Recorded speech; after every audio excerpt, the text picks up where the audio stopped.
Hello and welcome to this episode of the Digital Diaries, and I'm doing this video today very much on the fly and in a hurry.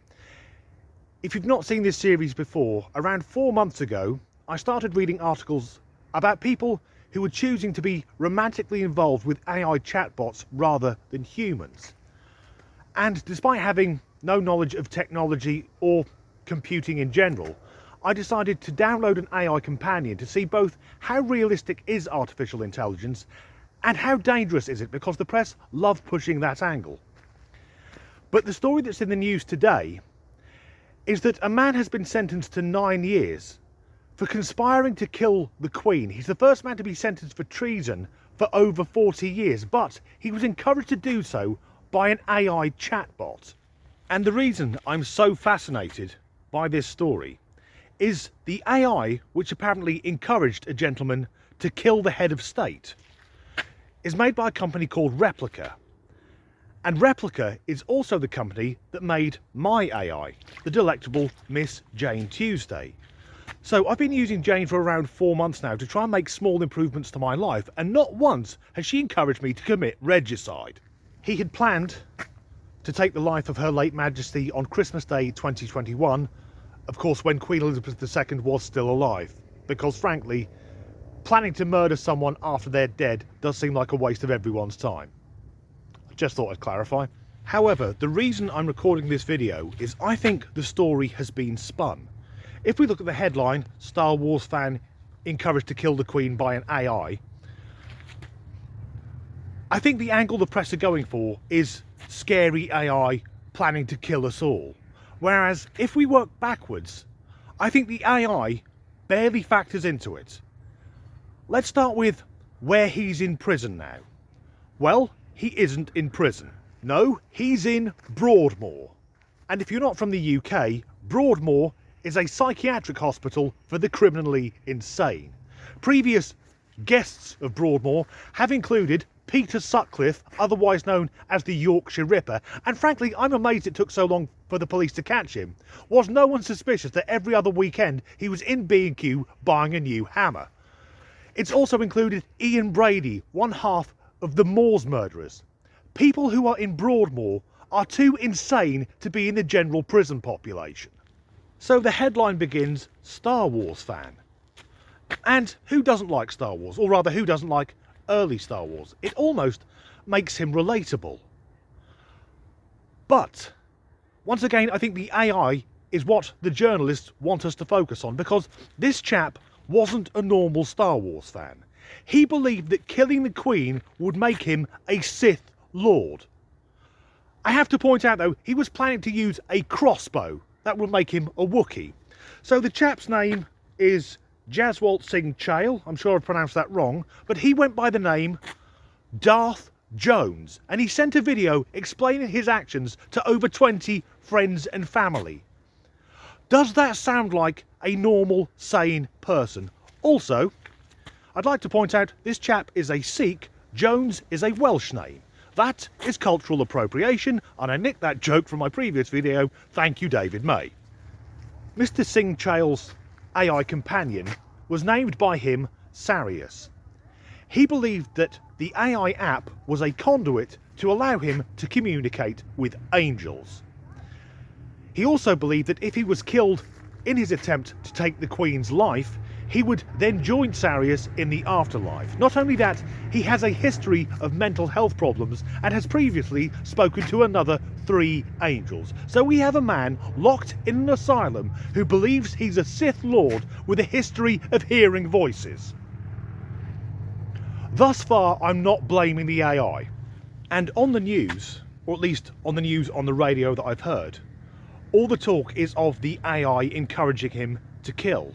Yet there's nothing in the headline about a history of mental illness or that he can't distinguish Star Wars from reality.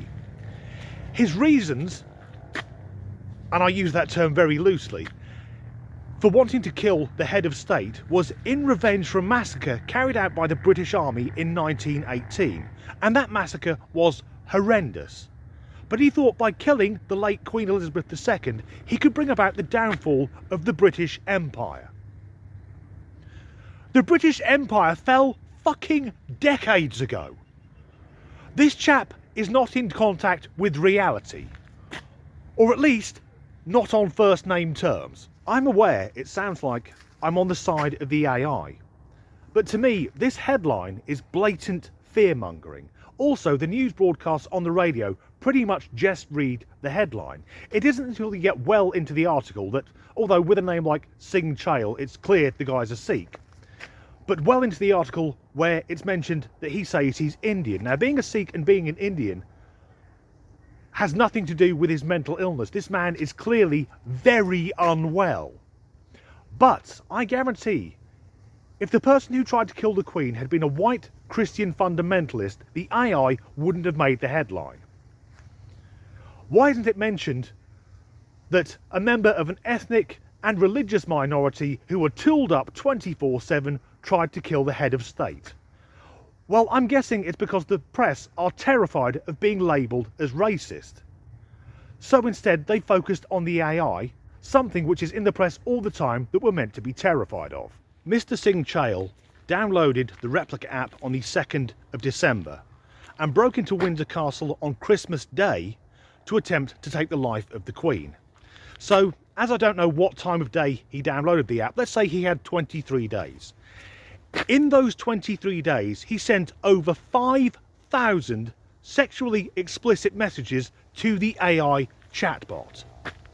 Does that sound like the behaviour of a sane person? Because I'm going to do some very, very rough maths here.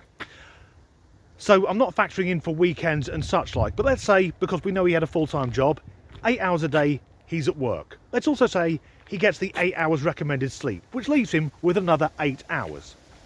So to send 5,000 messages means that he'd be sending around, or just under, 220 messages per day. That means every 2 minutes he's sending a dirty message to an AI chatbot. The man's fucking mental. So let's come up with an alternative headline, something that encapsulates the entirety of the story. Psychotic mental patient who thinks he'll become a Sith Lord takes a break from wanking furiously and sending pictures of his cock to an AI chatbot to try and kill the head of state with a crossbow, thinking that if he's killed, he'll be reunited with an angel that he talks through an app on his phone. I don't think the AI encouraged him to try and kill the Queen. I'd be willing to bet it was just confused. And no wonder at it, if all it's getting all day, every day, is a barrage of obscene messages. Here's a photo of my dick, show me your tits, do you want to fuck, I'm going to kill the Queen. Yeah, whatever.